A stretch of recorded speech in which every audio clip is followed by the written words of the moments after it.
Ilang buwan na kaming nagtitiis, Miss De Leon. Hanggang kailan kami maghihintay sa mga pangako ninyo? Ang boses ni Eve Igozon, isa sa pinakamatandang miyembro ng board, ay umalinggaw sa loob ng conference room. Tila isang malakas na sampal ang mga salita niya, ngunit walang bakas ng kahit anong emosyon sa mukha ni Arabella De Leon. Nakatayo siya sa dulo ng mahabang mesa na gawa sa mahogany, isang reyna sa kanyang teritoryo. Ngunit sa mga sandaling iyon, pakiramdam niya ay isa siyang target na pinapalibutan ng mga buitre. Ang mga mukha sa paligid niya, mga investor, mga board member, ay puno ng pagdududa at pagkadismaya. Naramdaman niya ang pamilyar na paninikip sa kanyang dibdib, ang lamig na unti-unting gumagapang sa kanyang mga ugat. Ngunit sanay na siya. Sanay na siyang magsuot ng maskara ng katatagan, isang pader na yelo na itinayo niya sa paligid ng kanyang puso, para walang sinuman ang makakita sa mga bitak sa loob. Ito ang De Leon Legacy Holdings. Ang buhay ng kanyang ama. At ngayon, ito ang bigat na pasan-pasan niya sa kanyang mga balikat. I understand your concerns, Ding Gozon, sagot niya, ang boses ay kasing lamig ng hangin mula sa aircon. The numbers are temporary. Mayroon kaming plano. Plano. Puro na lang tayo plano, sabat ng isa pa. Ang kailangan namin ay resulta.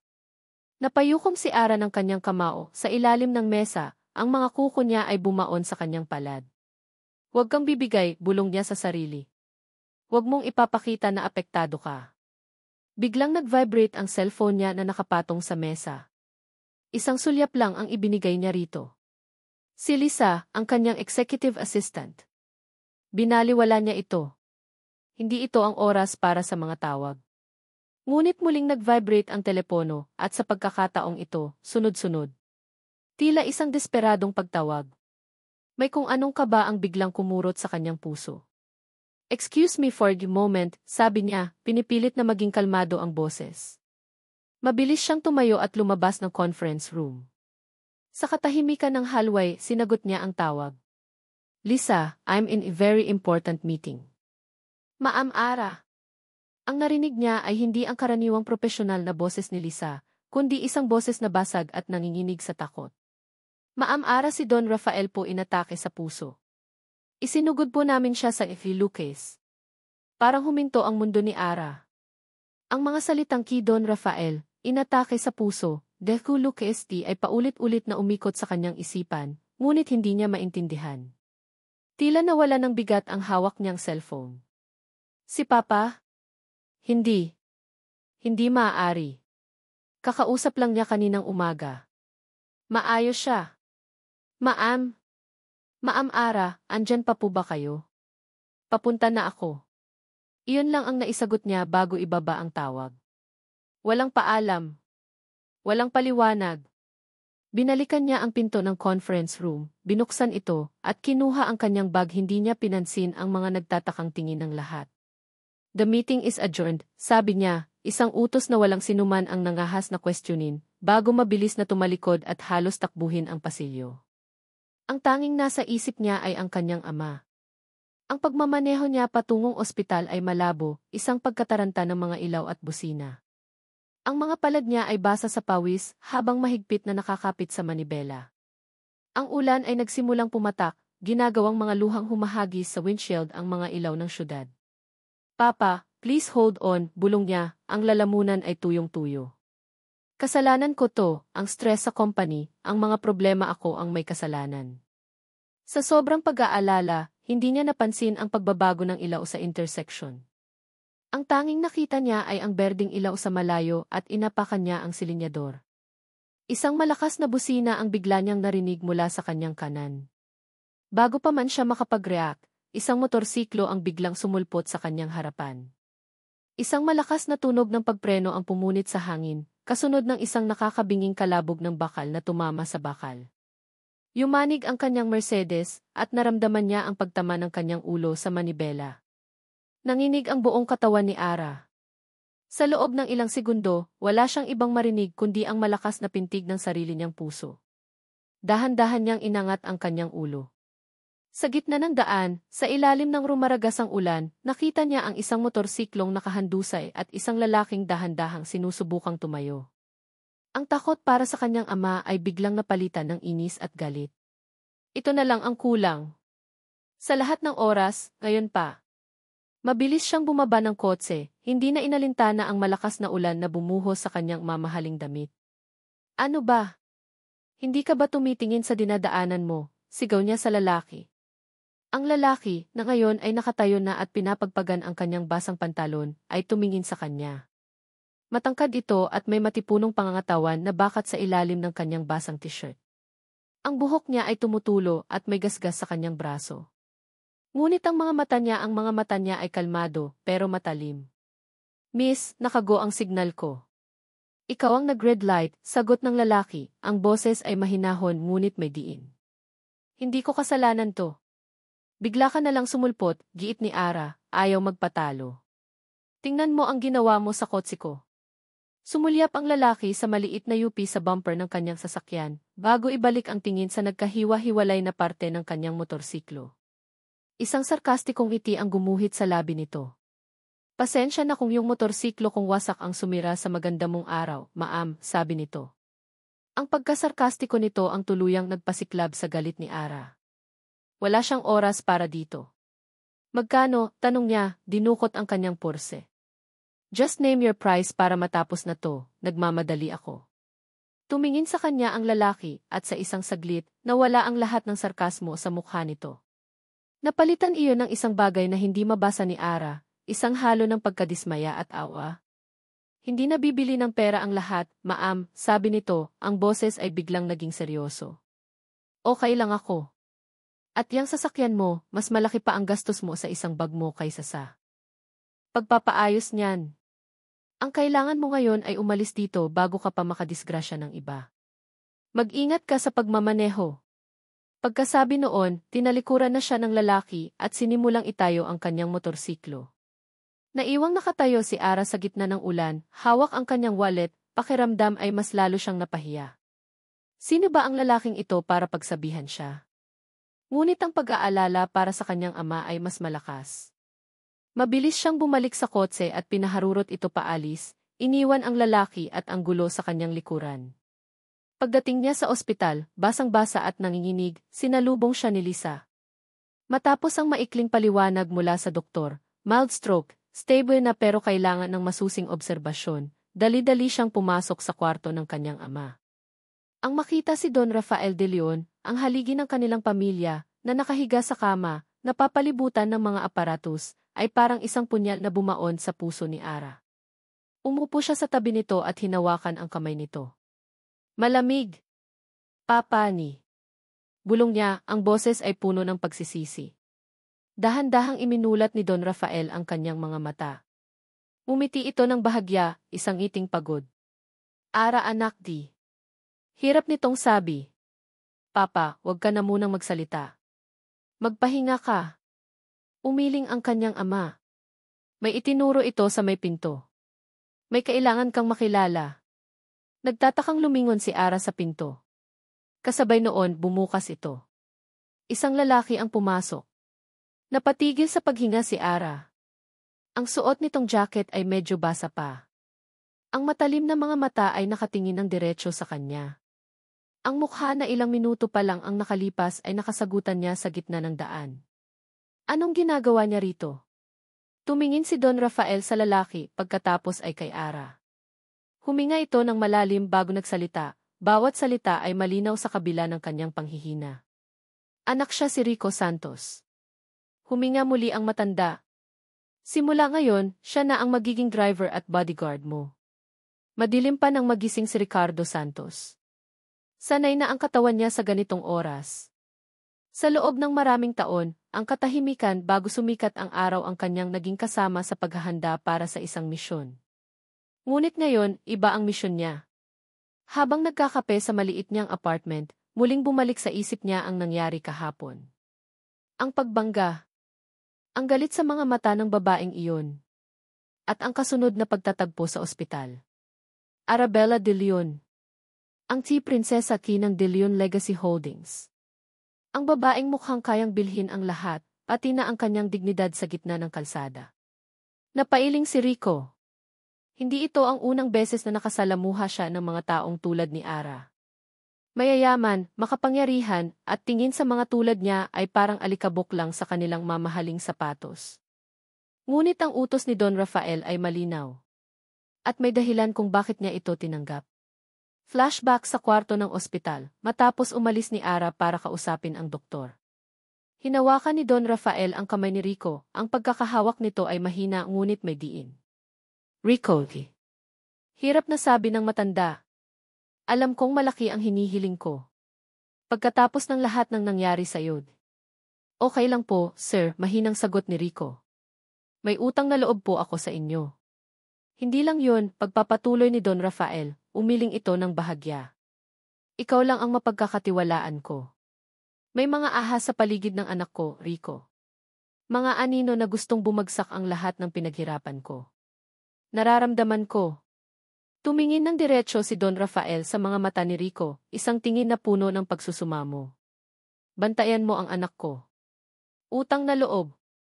Huwag mong hahayaang may mangyaring masama sa kanya. Ang mga salitang iyon ay tila isang kontrata na tinatakan, hindi ng pirma, kundi ng karangalan. Para kay Rico, ang isang pangako ay isang pangako. Lalo na sa taong tumulong sa kanya noong panahong lahat ay tumalikod na. Kaya naman, eksaktong 6:30 ng umaga, nakaparada na ang isang itim na jeep sa tapat ng mansyon ng mga De Leon. Hindi ang Mercedes ni Ara.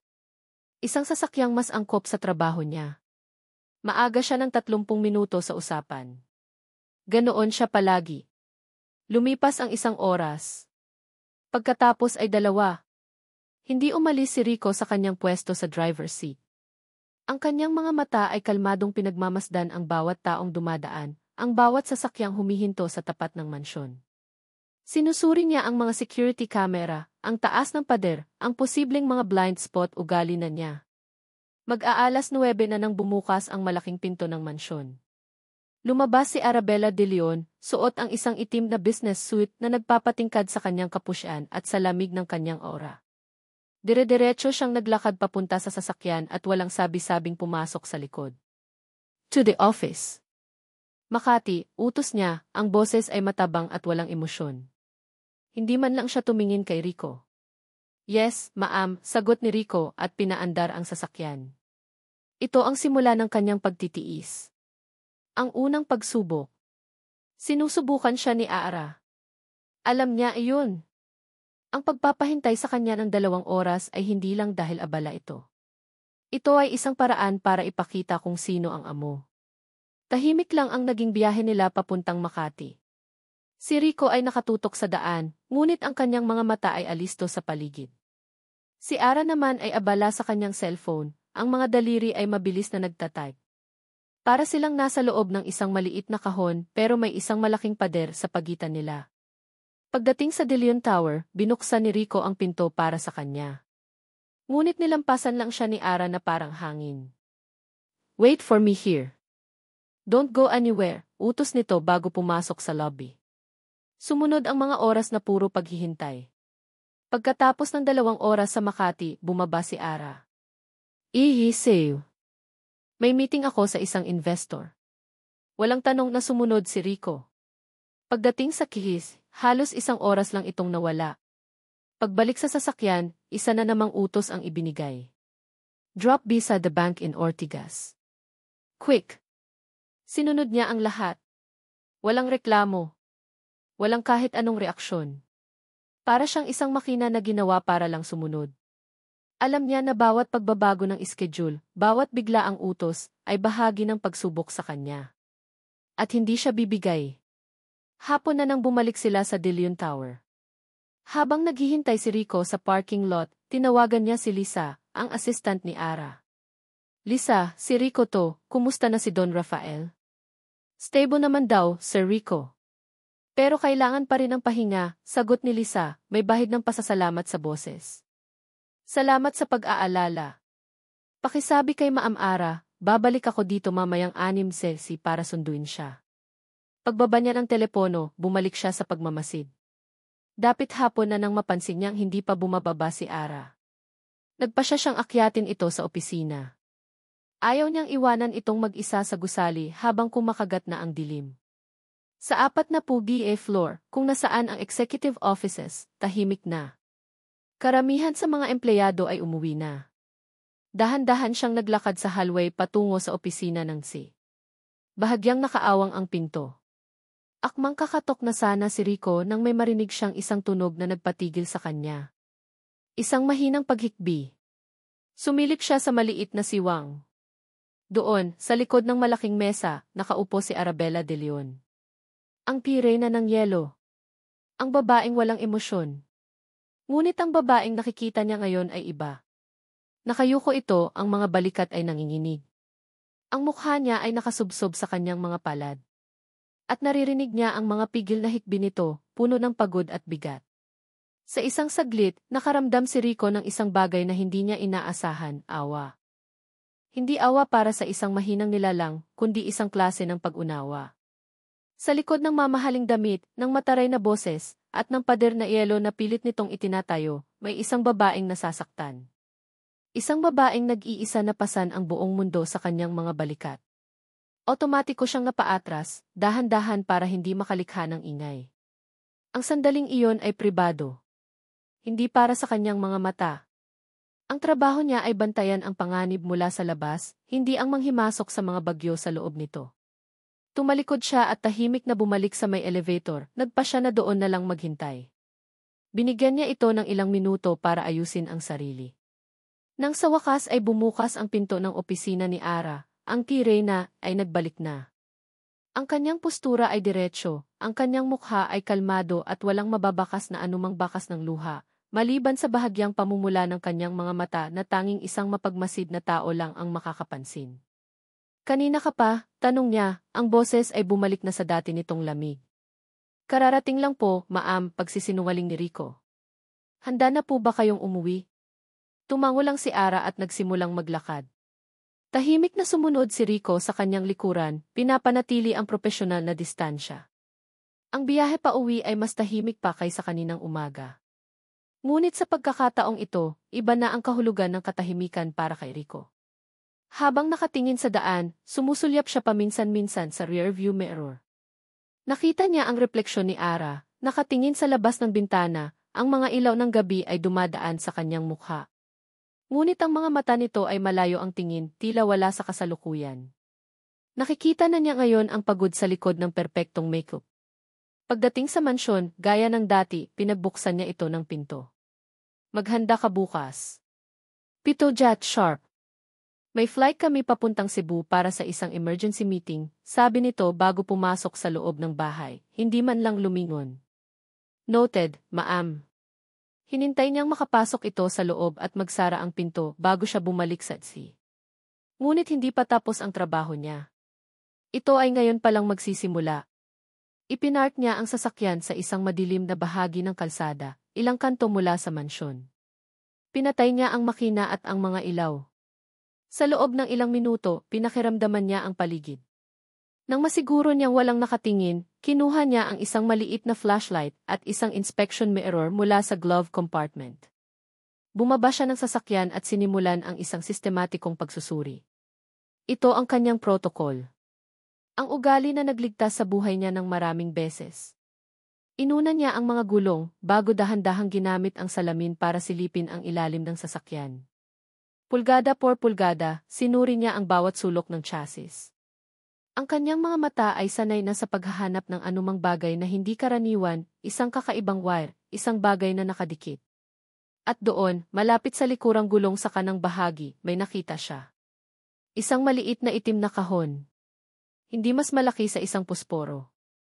May magnet ito, perpektong nakadikit sa metal frame, nakatago sa isang lugar na hindi madaling makita ng isang ordinaryong tao. Maingat niya itong tinanggal gamit ang dulo ng kanyang mga daliri. Isa itong gear tracking device. Maliit, moderno at profesional na ikinabit. Hindi ito gawa ng isang amateur. Bumalik siya sa loob ng sasakyan at isinara ang pinto. Tinitigan niya ang maliit na device na nasa kanyang palad. Ito ang pruweba. Ang babala ni Don Rafael ay hindi lang paranoia ng isang matandang may sakit. Totoo ang panganib. At mas malapit ito kaysa sa inaakala ni Ara. Naramdaman niya ang pagtiim ng kanyang bagang.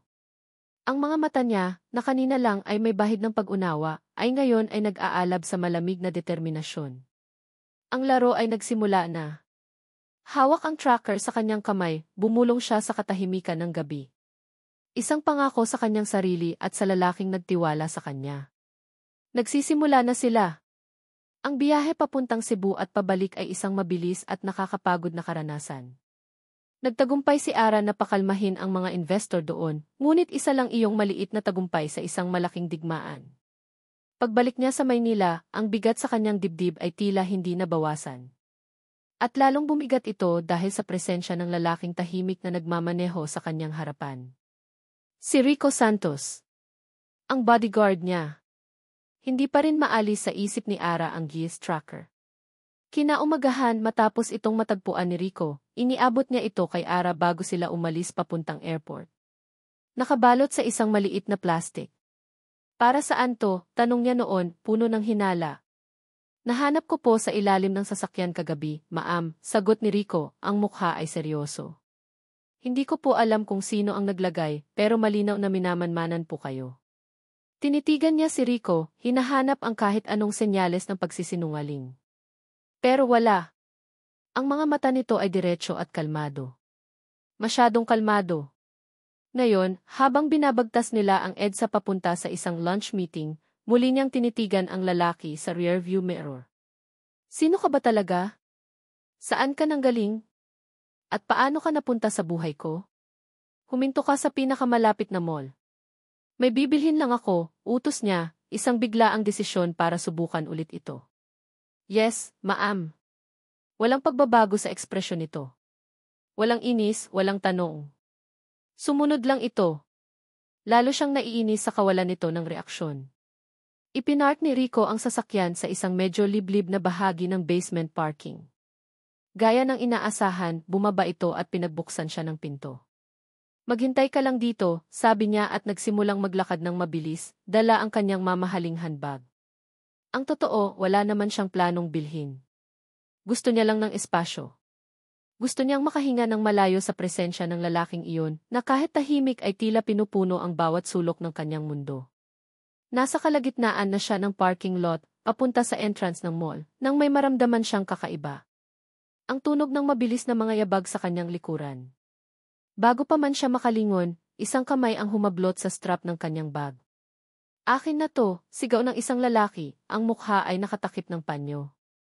Nagulat si Ara, ngunit ang unang reaksyon niya ay hindi takot, kundi galit. Bitawan mo ko, sigaw niya pabalik, pilit na hinihila ang kanyang bag. Ngunit may isa pang lalaki na sumulpot mula sa likod ng isang poste. Mas malaki ito at mas nakakatakot ang itsura. Ibigay mo na lang, miss, kung ayaw mong masaktan. Doon na pumasok ang takot. Dalawa sila. At ang parking lot ay halos walang katao-tao. Ang puso niya ay nagsimulang tumibok ng sobrang bilis. Sige na. Kunin niyo na, sabi niya, handa nang bitawan ang bag. Ngunit ang lalaking mas maliit, imbes na kunin ang bag at tumakbo, ay bumunot ng isang maliit na patalim. Hindi lang iyan ang kailangan namin. Nanlaki ang mga mata ni Ara. Hindi ito isang simpleng holdapan. Isang anino ang biglang dumaan sa kanyang gilid. Isang iglap lang. Si Rico. Ang sumunod na nangyari ay tila isang eksena mula sa isang action movie. Isang mabilis at brutal na sayaw ng karahasan. Ang kilos ni Rico ay hindi nagsasayang ng oras. Isang siko sa lalamunan ng lalaking may hawak na patalim, kasunod ng isang mabilis na pagpilipit sa braso nito.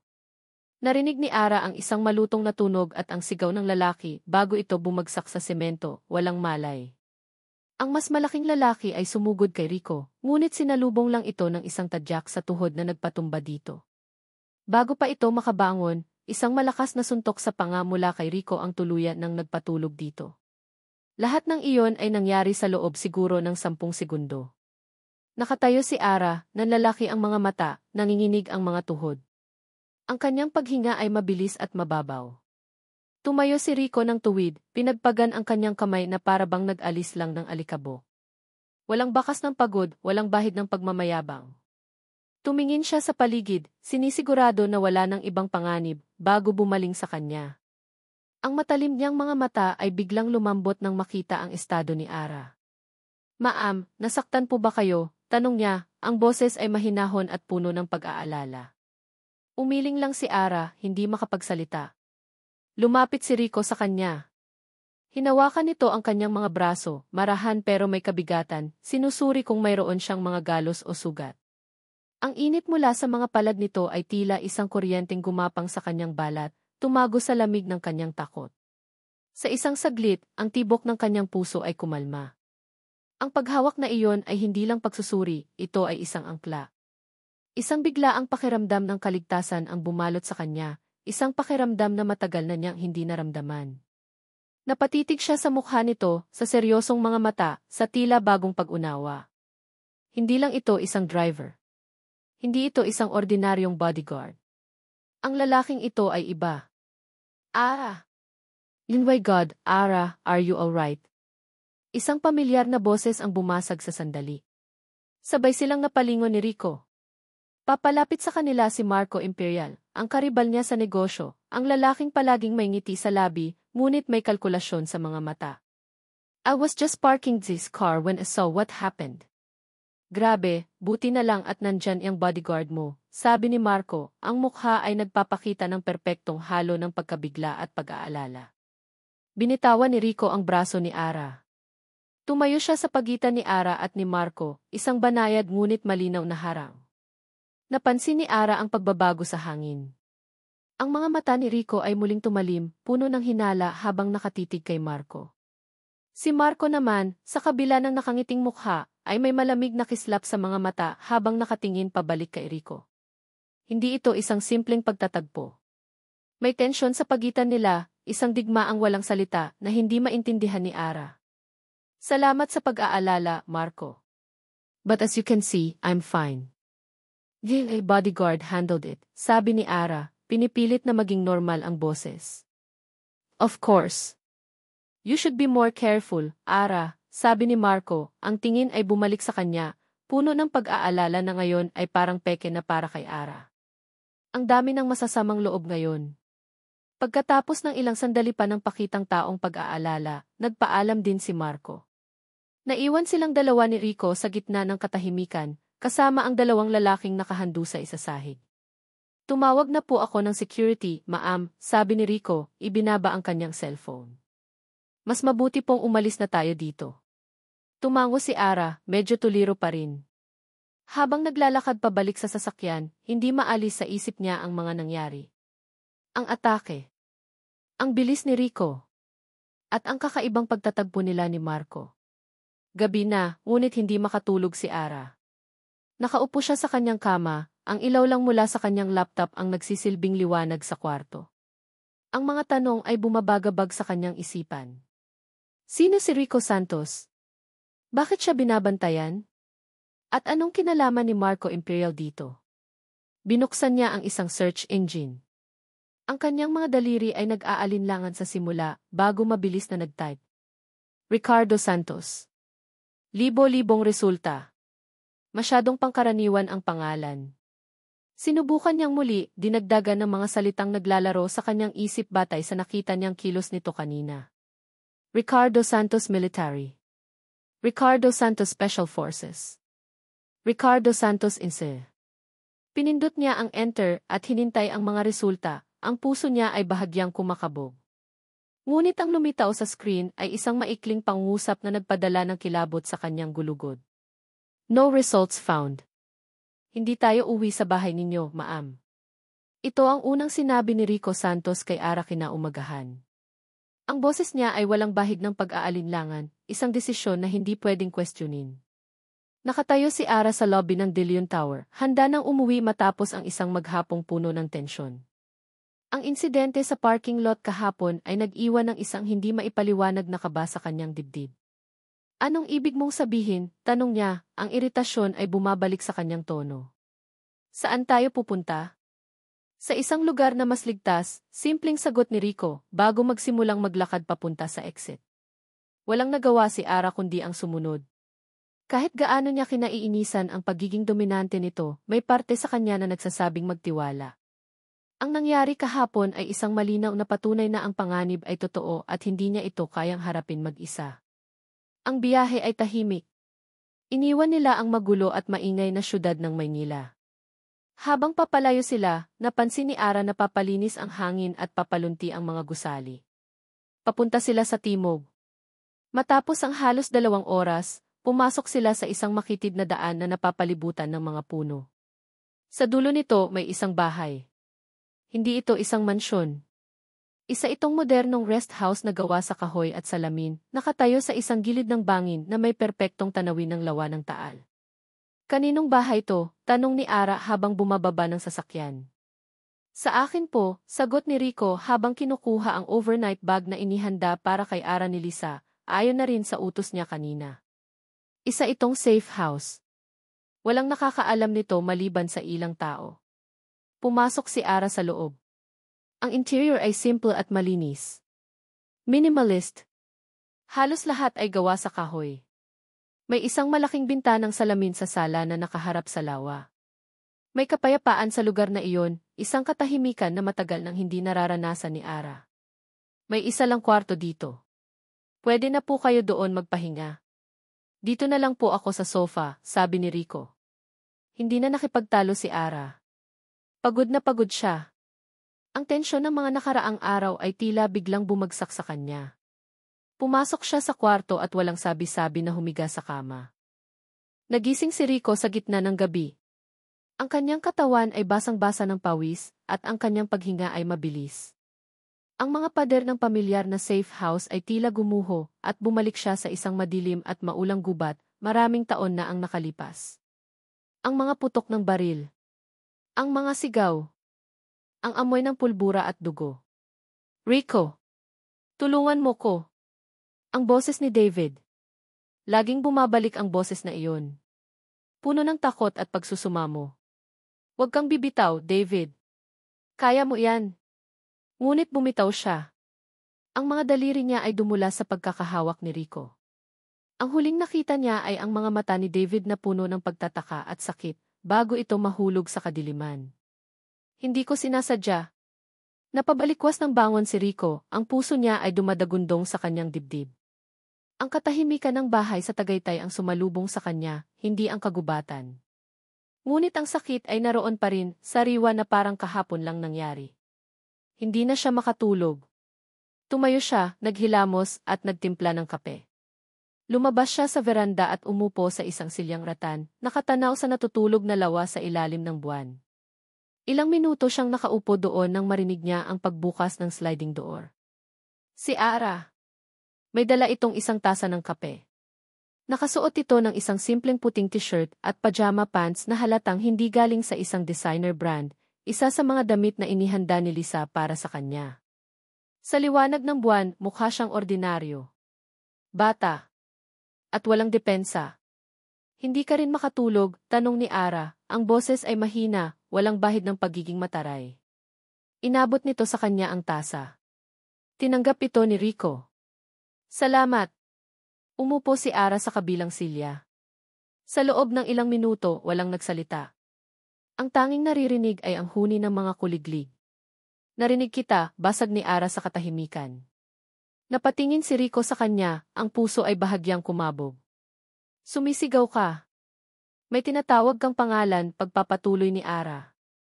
Hindi siya nakatingin kay Rico kundi sa lawa. David.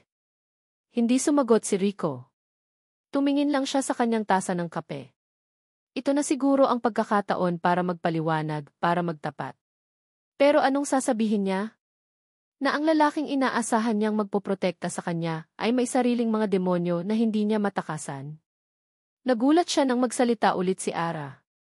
Hindi mo kailangang sabihin kung ayaw mo, sabi nito, at sa wakas ay tumingin sa kanya. Sa mga mata nito, wala siyang nakitang pag-uusisa, kundi isang bagay na mas malalim. Lahat naman tayo may mga bagay na ayaw ng balikan. Ang mga salitang iyon, ang simpleng pag-unawa na iyon, ang bumasag sa isang maliit na piraso ng pader na nakapalibot sa puso ni Rico. Ngumiti siya ng bahagya, isang pilit na ngiti. Isa siyang kasama dati. Sa dati kong trabaho. Tumango lang si Ara, tinatanggap ang kakarampot na impormasyong ibinigay niya. Alam mo, pagsisimula ni Rico, hindi niya alam kung bakit niya sinasabi ito. Lumaki ako sa isang maliit na probinsya sa Batangas. Ang tatay ko mangingisda. Ang nanay ko naglalabada. Simple lang ang buhay. Malayo sa ganitong mundo. Tumingin si Ara sa kanya, nakikinig. Pangarap kong maging sundalo. Para makatulong. Para may marating pagpapatuloy ni Rico. Pero minsan, kahit gaano kaganda ang intensyon mo, may mga bagay pa ring nangyayari na hindi mo kontrolado. Tumingin siya sa malayo, sa bulkang natutulog sa gitna ng lawa. At habang buhay mong dadalhin ang mga yun. Muli, katahimikan. Ngunit sa pagkakataong ito, hindi na ito mabigat. Tila may isang hindi nakikitang tulay ang naitayo sa pagitan nila sa gabing iyon. Naramdaman ni Ara ang pag-vibrate ng kanyang cellphone sa kanyang bulsa. Kinuha niya ito, iniisip na baka si Lisa lang o isa sa mga ehekutibo ng kumpanya. Ngunit ang nasa screen ay isang notification mula sa isang unknown number. Binuksan niya ito. Wala itong text. Isang larawan lang. Isang larawan ng isang puntod. Isang marmol na lapida na nababasa ng hamog. At sa lapida, malinaw na nakaukit ang isang pangalan. David Imperial. Beloved son and brother. Nanigas si Ara sa kanyang kinaupuan. Ang hangin ay tila nawala sa kanyang mga baga. Imperial. Katulad ng apelyido ni Marco. Ang pangalang binanggit ni Rico sa kanyang panaginip. Ang pangalan sa lapida. Iisa lang. Dahan-dahan niyang inangat ang kanyang tingin mula sa cellphone, patungo sa lalaking nakaupo sa kanyang harapan. Si Rico, na walang kamalay-malay, ay nakatingin pa rin sa madilim na lawa, ang mukha ay naliliman ng kalungkutan ng isang nakaraang hindi niya maunawaan. Ngunit ngayon, ang kalungkutan na iyon ay nagkaroon ng ibang kahulugan. Isang mas madilim at mas mapanganib na kahulugan. Ang lahat ng piraso ng palaisipan ay biglang nagkabit-kabit sa isip ni Ara, bumubuo ng isang larawan na kinatatakutan niya. Ang lalaking ito, ang kanyang bodyguard ay may koneksyon sa pamilya ng kanyang pinakamalaking karibal. Ang kaninang namumuong tiwala, ang kaninang koneksyon na naramdaman niya sa ilalim ng liwanag ng buwan ay biglang nagyelo. Napalitan ito ng isang malamig na pagdududa na gumapang sa kanyang buong katawan. Sino ka ba talaga, Rico Santos? Isang anghel na tagapagbantay? O isang ahas na nag-aabang ng tamang pagkakataon para tumuklaw? May problema po ba, ma'am? Ang boses ni Rico ang pumutol sa kanyang pag-iisip. Napansin nito ang biglaang pagbabago sa kanyang ekspresyon. Ang mga mata nito ay puno ng pag-aalala. Ngunit ngayon, pati ang pag-aalalang iyon ay kin-question na ni Ara. Totoo ba yan? O bahagi lang ng isang mas malaking pagpapanggap? Mabilis niyang itinago ang kanyang cellphone. Wala, sagot niya, pilit na pinapakalma ang kanyang boses. Inaantok na ko. Kailangan ko nang magpahinga. Tumayo siya nang hindi na hinintay ang sagot nito. Salamat sa kape. Pumasok siya sa kwarto at isinara ang pinto. Sumandal siya dito, ang puso niya ay kumakarera. Pinilit niyang pakalmahin ang kanyang paghinga. Hindi. Hindi siya pwedeng magpadalos-dalos. Hindi siya pwedeng magpakita ng takot o pagdududa. Kailangan niyang mag-isip. Kailangan niyang malaman ang buong katotohanan. Kinabukasan, ang biyahe pabalik ng Maynila ay puno ng isang bagong klase ng tensyon. Kung kahapon ay may namumuong koneksyon, ngayon ay may pader na mas mataas at mas matibay kaysa dati. Napansin ito ni Rico. Ang bawat tanong niya ay sinasagot ni Ara ng isang salita lang. Ang mga mata nito ay laging nakatingin sa labas, iniiwasan ang kanyang refleksyon sa salamin. Alam ni Rico na may nagbago. Pero hindi niya alam kung ano. Pagdating sa opisina, agad na tinawagan ni Ara ang kanyang assistant. Lisa, ay cancel mo lahat ng appointments ko ngayong hapon. Pero ma'am, yung meeting po ninyo kay. I said cancel everything, pag-ulit ni Ara, ang boses ay matigas. And one more thing. I set mo ko ng meeting. Isang lunch meeting. As soon as possible. Sino po ang imimit ninyo, ma'am? Huminga ng malalim si Ara bago sumagot. Si Marco Imperial. Kinagabihan, habang nag-iisa sa kanyang opisina, muling binuksan ni Ara ang larawan sa kanyang cellphone. Ang lapida. Ang pangalan. David Imperial. Pinatay niya ang screen, ngunit ang imahe ay nakaukit na sa kanyang isipan. Napatingin siya sa bintana ng kanyang opisina, sa mga ilaw ng syudad sa ibaba. Dati, ang tanawing ito ay nagbibigay sa kanya ng pakiramdam ng kapangyarihan. Ngayon, ang pakiramdam niya ay para siyang nasa loob ng isang haula, at ang mga anino sa paligid ay unti-unting lumalapit. Muling nag-vibrate ang kanyang cellphone. Isang text message mula sa isang pamilyar na numero. Si Lisa. Ma'am, confirmed na po ang lunch meeting ninyo bukas. 12 noon. Sa The Peak. Nag-reply si Ara ng isang simpleng piokay. Kasabay noon, ang cellphone niya ay muling umilaw. Isang text mula sa isang hindi pamilyar na numero. Ang parehong numero na nagpadala sa kanya ng larawan ng lapida. Binuksan niya ito ng may kaba. Isa lang itong maikling pangungusap. Mag-ingat ka sa taong pinagkakatiwalaan mo. Baka siya rin ang wawasak sa'yo. Nabitawan ni Ara ang kanyang cellphone. Tumama ito sa makapal na karpet ng walang tunog. Naramdaman niya ang panlalamig ng kanyang mga kamay. Ang babala ay malinaw. At tumuturo ito sa iisang tao. Ang lalaking naghihintay sa kanya ngayon sa parking lot sa ibaba. Ang lalaking nagligtas sa kanya. Ang lalaking nakasama niya sa ilalim ng liwanag ng buwan. Ang lalaking may madilim na sikreto.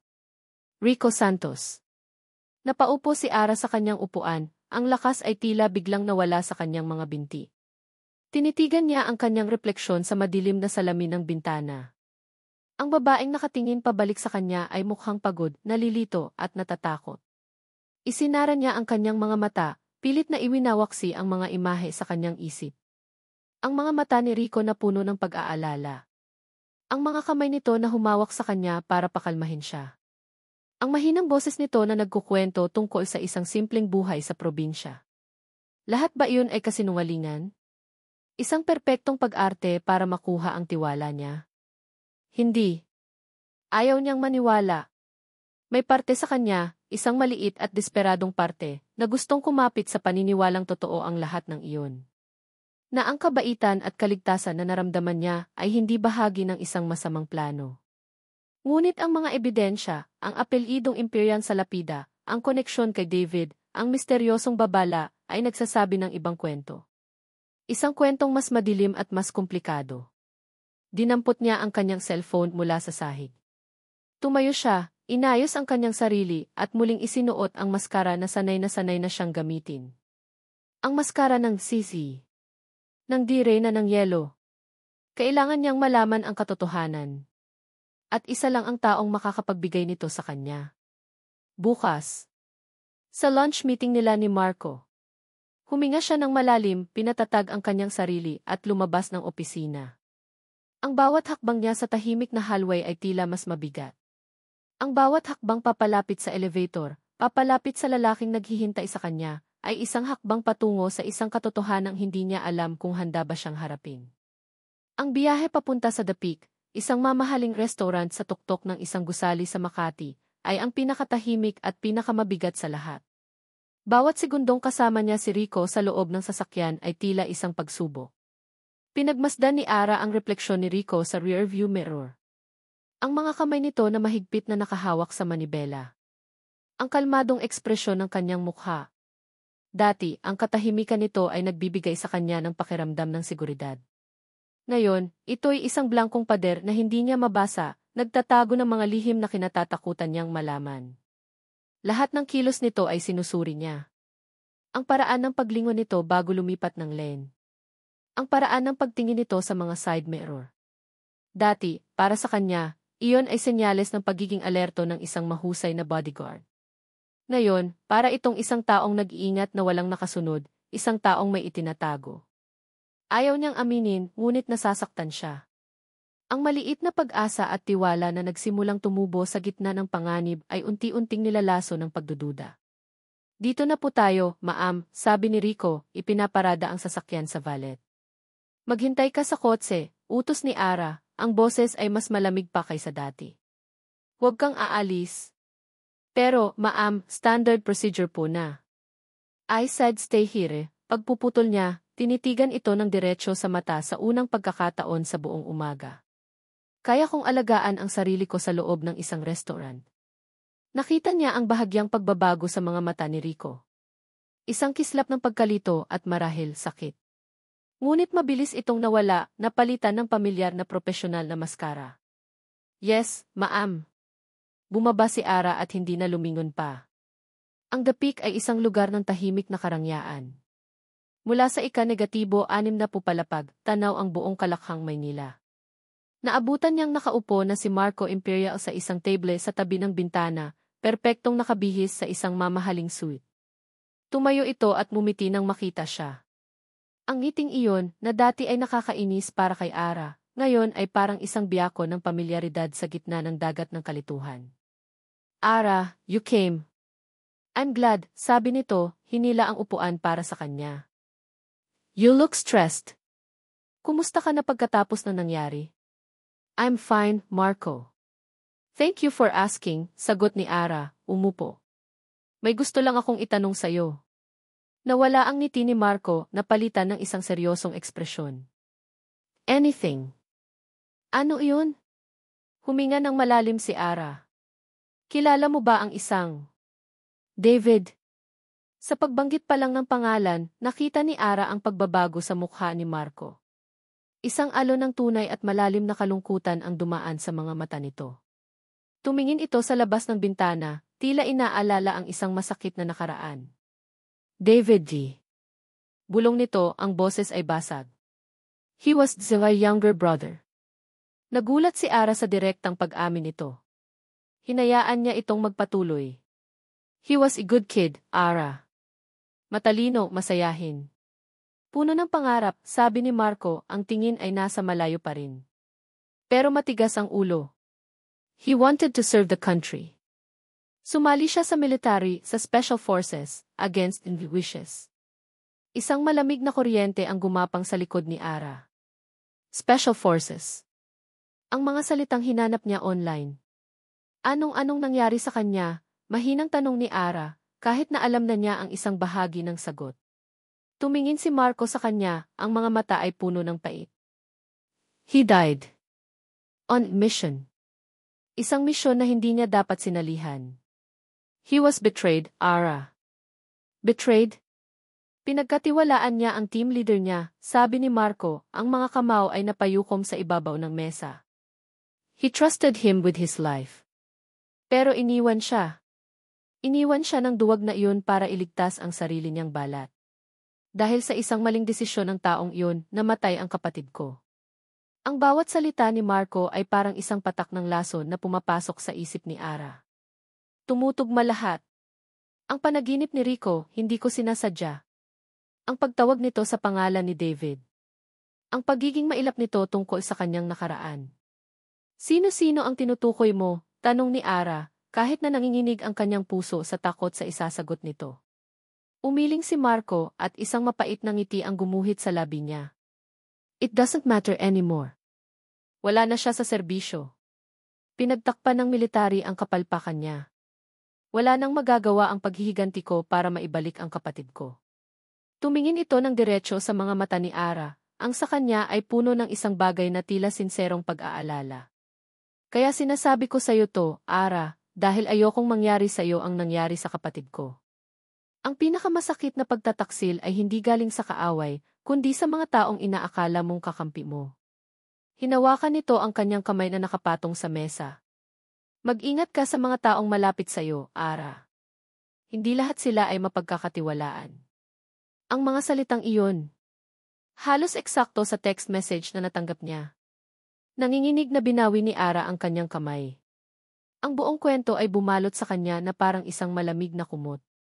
Hindi pinangalanan ni Marco si Rico, pero hindi na kailangan. Ang lahat ng piraso ay naroon na. Ang natitirang bahagi ng tanghalian ay lumipas na parang isang panaginip.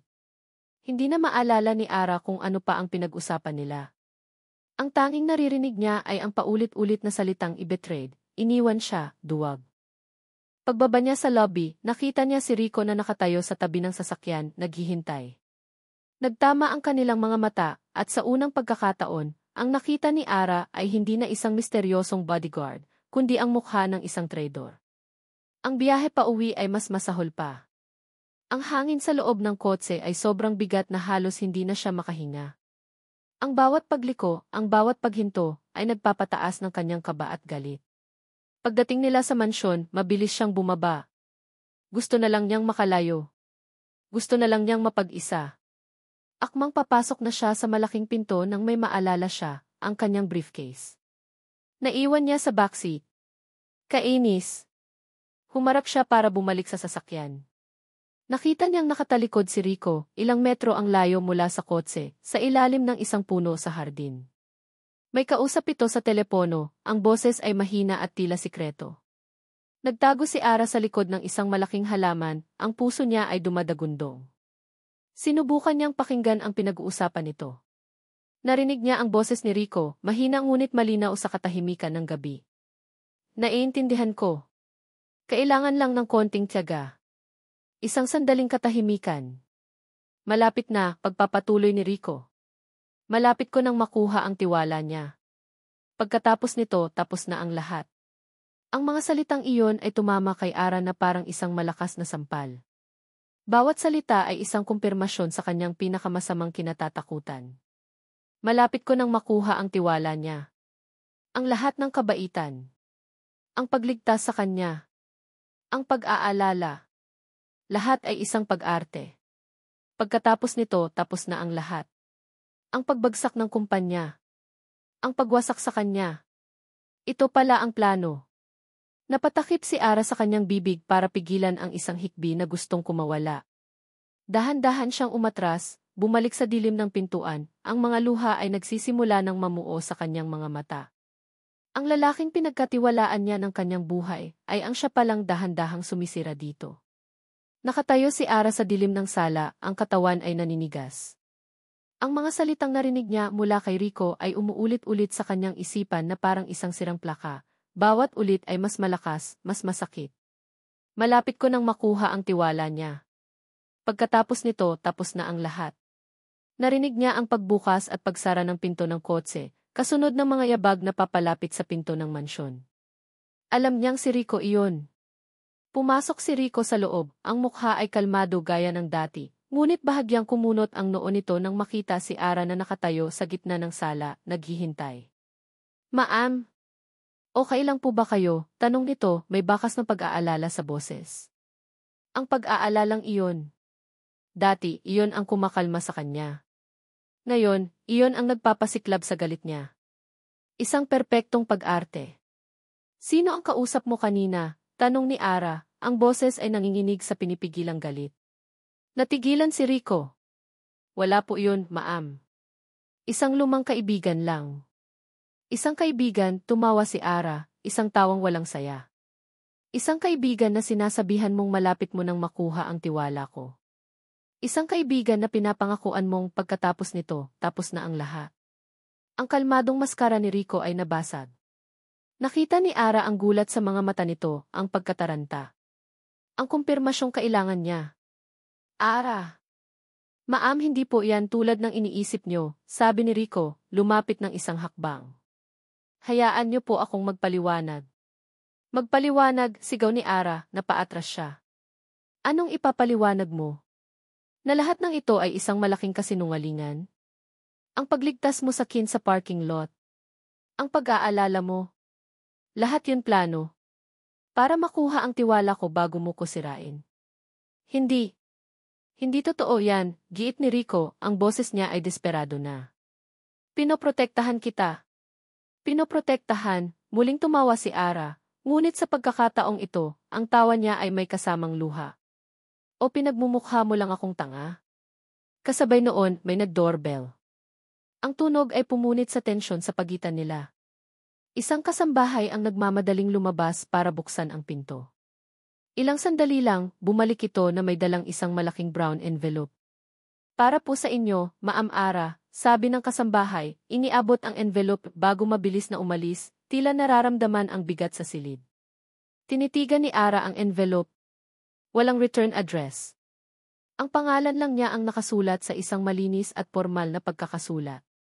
Nanginginig ang mga kamay niya habang binubuksan ito. Sa loob, isang folder. At sa loob ng folder, mga dokumento at litrato. Ang unang litrato ang bumungad sa kanya. Isang litrato ni Rico at isang mas batang lalaki, parehong nakaunipormeng pangmilitar. Nakaakbay si Rico sa lalaki. Pareho silang nakangiti ng malapad, mukhang magkapatid sa kanilang kasuotan at sa kanilang samahan. Agad na nakilala ni Ara ang mukha ng kasama ni Rico. Si David Imperial mula sa isang lumang litrato na ipinakita sa kanya ni Marco. Ang sakit ay tila isang kutsilyong bumaon sa kanyang dibdib. Hindi lang sila magkakilala. Malapit sila sa isa't isa. Sunod niyang tiningnan ang mga dokumento. Mukha itong mga opisyal na mission report. May mga salitang hindi niya maintindihan, ngunit may mga pariralang naka-highlight ng dilaw. Tactical error kilay Team Leader Santos. Failure to provide necessary support. Direct responsibility for the loss of Corporal David Imperial.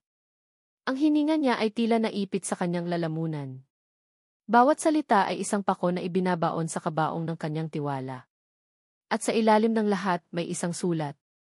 Ang sulat ay mukhang luma na, ang papel ay bahagyang naninilaw. Ito ay sulat kamay. Nakilala niya ang pangalan sa dulo.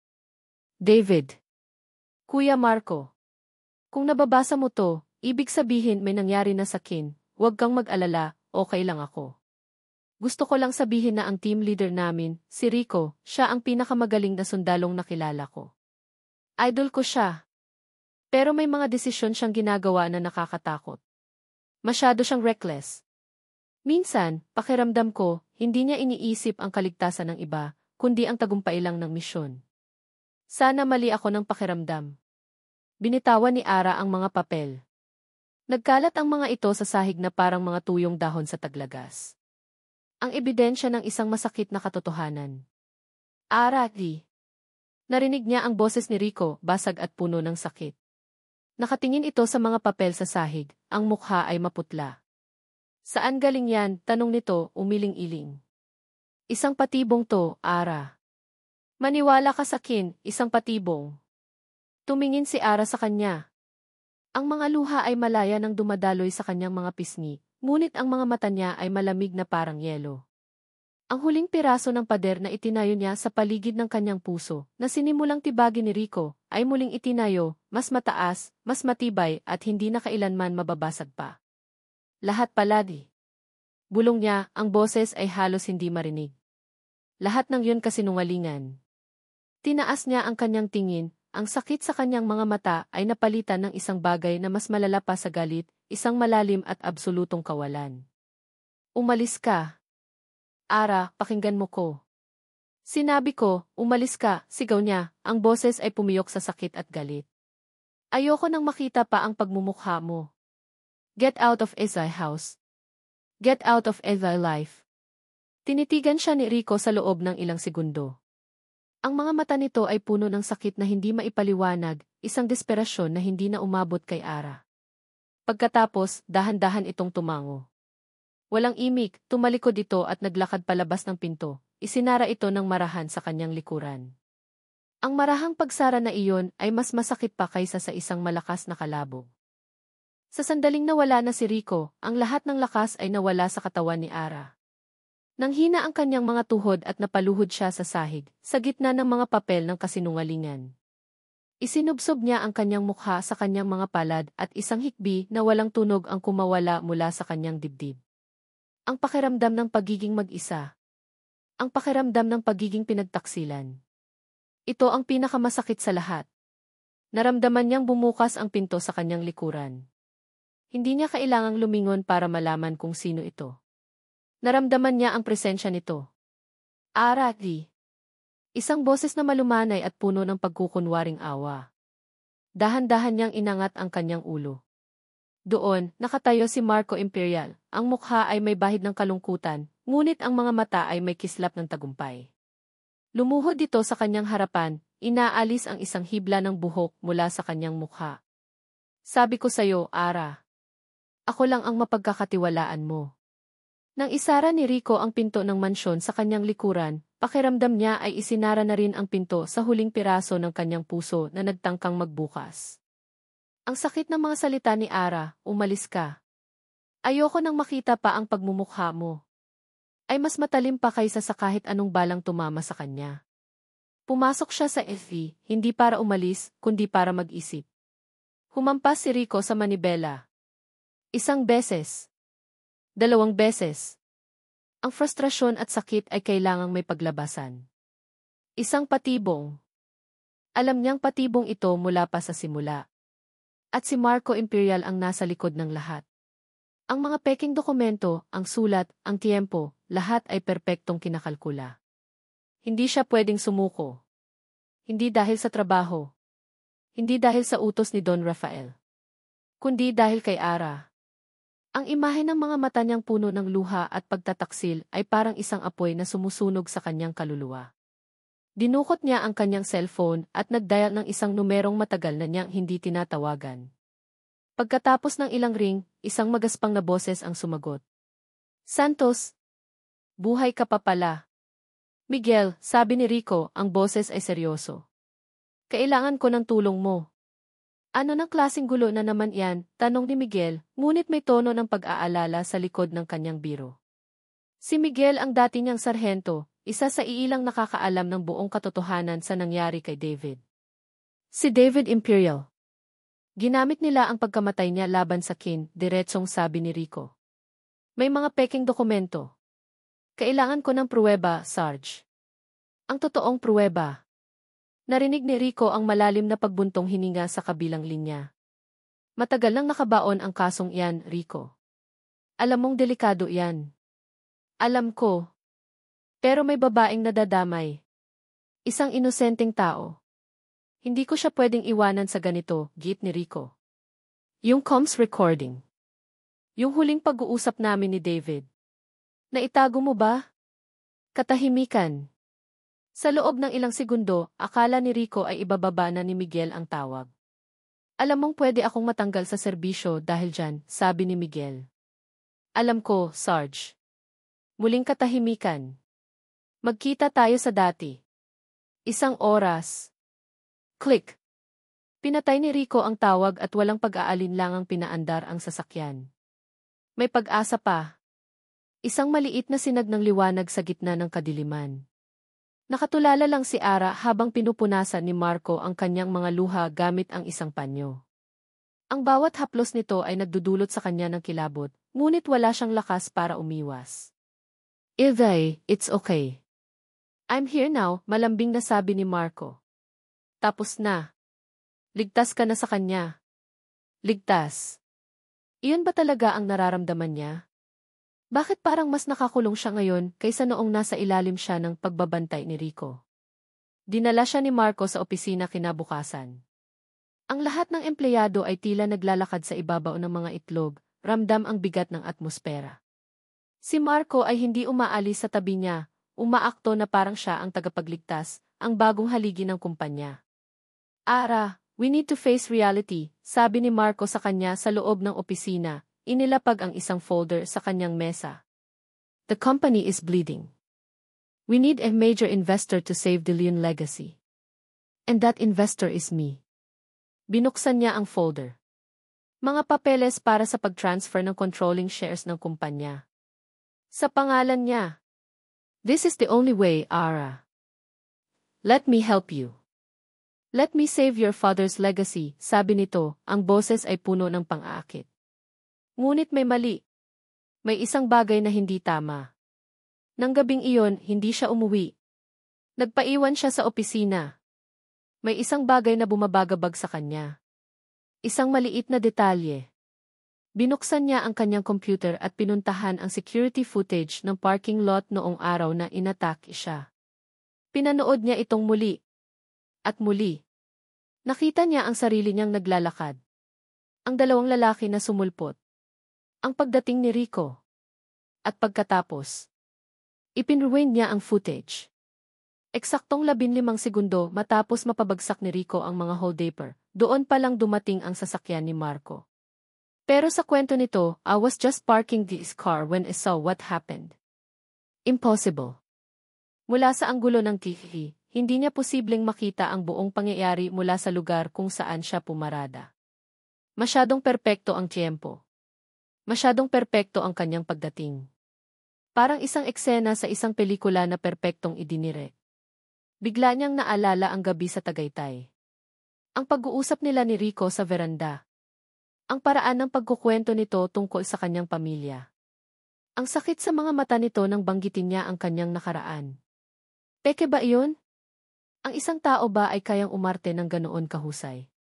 Ang puso niya ay nagsimulang magkaroon ng maliit na pagdududa.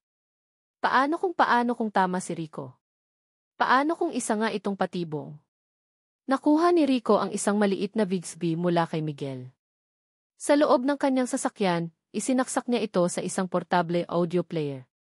Huminga siya ng malalim bago pinindot ang play. Ang unang narinig niya ay static. Pagkatapos, mga putok ng baril. At ang boses ni David, humihingal at puno ng takot. Rico! Na-corner kami! Ang utos ni Kuya Malito. David, kumalma ka. Sundin mo lang ang utos ko. Backup is on the way, sagot ni Rico sa recording. Hindi, Rico. Pinilit niya ako. Sabi niya kung hindi ko to gagawin. Siya mismo. Kuya. Si Kuya Marco pinilit niya ako. Ang sumunod ay isang malakas na pagsabog.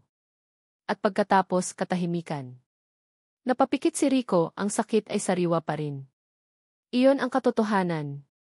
Si Marco ang nagtulak sa kapatid niya sa isang suicidal na misyon para sa sarili nitong ambisyon. At si Rico, sa pagtatangkang iligtas si David, ang naiwang may dala ng sisi. Walang pag-aaksaya ng oras, pinaharurot ni Rico ang sasakyan pabalik sa Makati. Samantala, sa De Leon Tower, si Ara ay nakaharap kay Marco. Ang mga papeles ay nasa kanyang harapan. Ara, sign it, sabi ni Marco, ang boses ay wala ng lambing, napalitan na ng malamig na utos. Wala ka ng ibang pagpipilian. Hawak ni Ara ang ballpen, nanginginig ang kamay.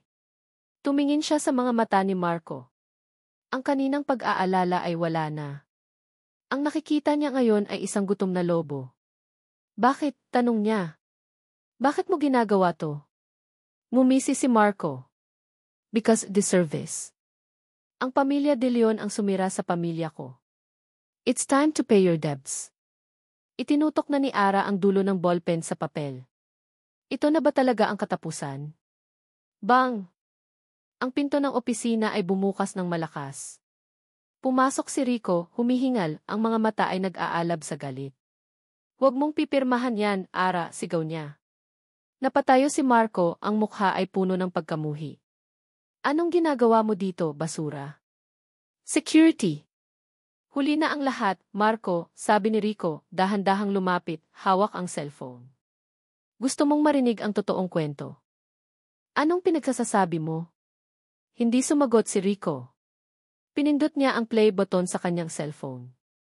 Ang tunog ng static at putukan ay pumuno sa mamahaling opisina. At pagkatapos, ang boses na parehong kinikilala ni Ara at Marco. Ang boses ni David. Kuya. Si Kuya Marco pinilit niya ako. Nanlaki ang mga mata ni Marco. Ang kulay ay nawala sa kanyang mukha. Bago pa matapos ang recording, sumugod siya kay Rico, ang mga kamay ay nakaunat, sinusubukang agawin ang cellphone. Akin na iyan. Ang kilos ni Rico ay mabilis at sanay. Sa isang iglap, iniwasan niya ang pagsugod ni Marco at, gamit ang momentum nito, ipinilipit ang braso nito paharap, pinipilit itong sumubsob sa ibabaw ng mesa ni Ara. Ang cellphone, na may katotohanang nagpapatuloy sa pagplay, ay ligtas sa kabilang kamay ni Rico. Ang mga gwardiya na pumasok ay natigilan, hindi alam kung sino ang dapat panigan. Nakatayo si Ara sa gilid, nanginginig, hindi sa takot kundi sa bigat ng katotohanang kanyang narinig. Ang huling mga salita ni David, si Kuya Marco pinilit niya ako, ay parang isang malakas na dagundong na yumanig sa pundasyon ng lahat ng kanyang pinaniwalaan.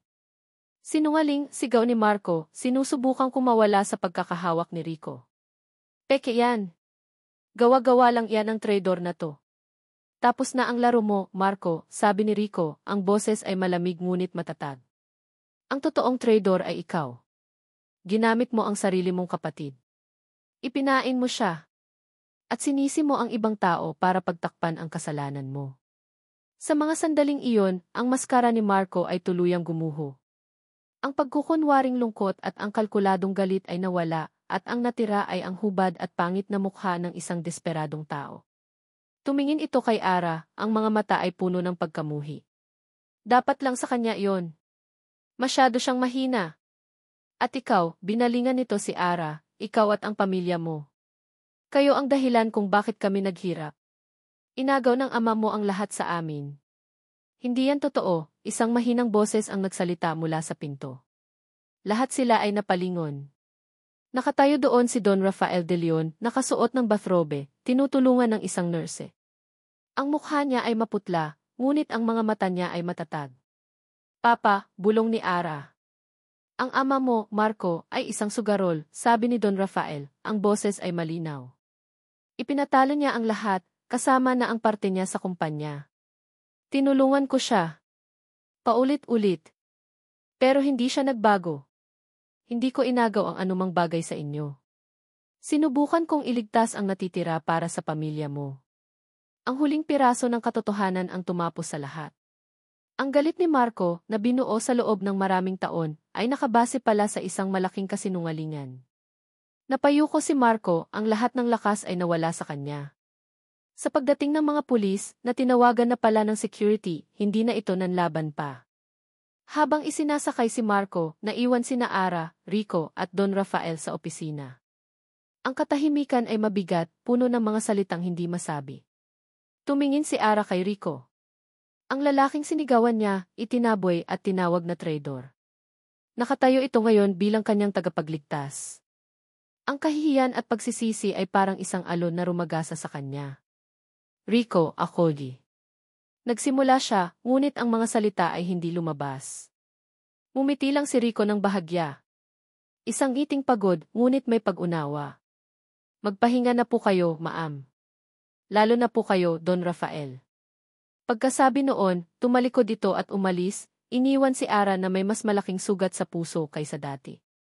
Lumipas ang ilang linggo. Ang iskandalo sa De Leon Legacy Holdings ay naging laman ng balita, ngunit sa tulong ng katotohanan at ng patotoo ni Don Rafael, unti-unting nalinis ang kanilang pangalan. Si Marco Imperial ay nahaharap sa maraming kaso. Ngunit para kay Ara, ang katahimikan sa kanyang buhay ay mas nakakabingi. Wala na si Rico. Matapos ang gabing iyon, hindi na ito nagpakita. Nag-iwan lang ito ng maikling resignation letter sa kanyang ama. Isang hapon, habang nakatingin sa dagat mula sa bintana ng kanyang opisina, nagdesisyon si Ara. Hindi niya hahayaang matapos ang kwento nila ng ganoon. Nagmaneho siya papuntang Batangas. Gamit ang kakarampot na impormasyong sinabi sa kanya ni Rico, at sa tulong ng ilang koneksyon, natuntun niya ang isang maliit na baryo sa tabi ng dagat. Ang hangin ay amoy alat, at ang mga tunog ay huni lang ng mga alon at tawanan ng mga batang naglalaro. Nakita niya siya sa dalampasigan. Nakaupo sa isang bangka, inaayos ang isang lambat. Nakasuot lang ito ng simpleng sando at shorts. Ang balat ay mas maitim dahil sa araw. Mukha siyang payapa. Mukha siyang nasa bahay. Dahan-dahan siyang lumapit. Narinig ni Rico ang mga yapak niya sa buhangin at lumingon ito. Ang mga mata nito ay nagulat, ngunit hindi na ito ang bodyguard niya. Isa na lang siyang simpleng lalaki sa tabi ng dagat. Ara, sabi nito. Hindi, Maam. Rico, sagot niya, umupo sa buhangin sa tabi ng bangka. Nagpatuloy lang si Rico sa pag-aayos ng lambat. Katahimikan. Pero sa pagkakataong ito, komportable. Sorry, basag ni Ara sa katahimikan, ang boses ay mahina. Sorry sa lahat ng sinabi ko. Sorry dahil hindi ako naniwala sa'yo. Itinigil ni Rico ang kanyang ginagawa. Tumingin ito sa kanya, at sa mga mata nito, nakita ni Ara ang lahat ng sakit na idinulot niya. May kasalanan din ako, sabi ni Rico. Dapat sinabi ko sa'yo ang totoo mula pa sa simula. Natakot akong hindi mo ako matanggap. Natakot akong husgahan mo ko dahil sa nakaraan ko. Natakot akong magtiwala, pag-amin ni Ara, isang luhang pumatak mula sa kanyang mata. Sa buong buhay ko, tinuruan ako ni Papa na maging matatag. Na ang pagpapakita ng kahinaan ay pagkatalo. Kaya nagtayo ako ng pader. Isang pader na sobrang taas, kahit ako hindi ko na kayang sirain. Tumingin si Rico sa kanya. Iniabot nito ang kanyang kamay, isang kamay na magaspang dahil sa trabaho, ngunit mainit at pinunasan ang kanyang luha. Hindi kahinaan ang paghingi ng tulong, Ara. At hindi rin kahinaan ang pagtitiwala. Kailangan mo lang mahanap ang tamang taong pagkakatiwalaan. Sa ilalim ng papalubog na araw sa Batangas, nawala ang si at ang bodyguard. Ang natira ay si Ara at si Rico lang. Dalawang taong sinugatan ng mundo, ngunit natagpuan ang paghilom sa isa't isa. Inilapit ni Rico ang kanyang mukha kay Ara. Ang kanilang mga labi ay nagtagpo. Hindi ito isang halik na puno ng pagnanasa, kundi isang halik na puno ng pangako. Isang halik ng pagpapatawad.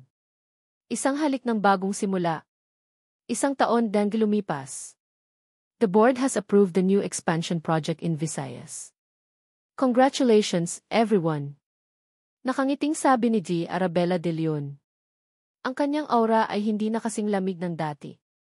Mayroon na itong init at kumpiyansa na nagmumula sa loob. Sa kanyang tabi, nakatayo ang isang lalaking nakasuot ng isang matinong business suit.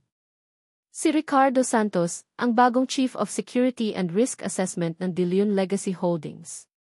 Pagkatapos ng meeting, sabay silang naglakad sa hallway. Hinawakan ni Rico ang kamay ni Ara. Galing mo kanina, boss, biro ni Rico. Ngumiti si Ara.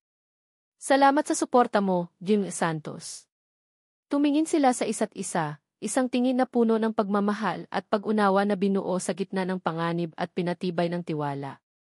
Magkahawak kamay silang tumingin sa malaking bintana, sa syudad na minsan ay naging saksi sa kanilang mga pagsubok. Ngayon, ito'y isang tanawin na puno ng pag-asa. Natagpuan nila hindi lang ang tagumpay sa negosyo, kundi ang isang pag-ibig na mas matibay pa sa kahit anong pader na yelo, isang pag-ibig na binuo sa pundasyon ng katotohanan at pinatibay ng isang tiwalang hindi na kailanman mababasag pa. At dito nagtatapos ang kwento ni na Arabella at Ricardo, isang pag-ibig na binuo hindi sa perpektong simula, kundi sa tiwalang nasira at muling binuo ng mas matatag. Mula sa kaibuturan ng aking puso, maraming salamat sa inyong pagsubaybay at pagsama sa amin sa paglalakbay na ito. Ang pagsulat sa bawat kabanata ay isa ring emosyonal na biyahe para sa akin, isang proseso ng pagkilala sa bawat takot, pag-asa, at pagmamahal na bumubuo sa ating pagkatao. Nais kong lumikha ng mga tauhan na totoo, may mga kahinaan at nagkakamali. Sapagkat tulad ni Ara, minsan ay nagtatayo tayo ng mga pader sa ating paligid dala ng takot na masaktan. At tulad ni Rico, lahat tayo ay may mga pasanin mula sa nakaraan na pilit nating dinadala. Ipinapaalala sa atin ng kanilang kwento na ang tunay na lakas ay hindi sa pagtatago ng kahinaan, kundi sa katapangan na harapin ito. Na ang tiwala, hindi lang sa iba, kundi pati na rin sa ating sarili, ang siyang tunay na pundasyon ng isang matatag na pagmamahalan. Na ang pagpapatawad, lalo na sa ating mga sarili, ang siyang susi sa tunay na paghilom. At higit sa lahat, na laging may pag-asa at laging may pagkakataon para sa isang bagong simula. Sana po ay nagustuhan ninyo at may napulot kayong aral at inspirasyon mula sa kwento ni na Ara at Rico. Nais naming marinig ang inyong mga saloobin. Aling bahagi ng kwento ang pinakatumatak sa inyo? Kaninong karakter kayo pinakanakaugnay? Huwag po kayong mag-atubiling mag-iwan ng komento sa ibaba. Ang bawat salita mula sa inyo ay mahalaga at nagbibigay sa amin ng lakas upang magpatuloy sa paglikha ng mga kwentong tatatak sa inyong mga puso. Muli ang inyong lingkod at tagapagsulat, maraming salamat po at mag-iingat kayo palagi. Hanggang sa ating muling pagkikita sa susunod na kwento.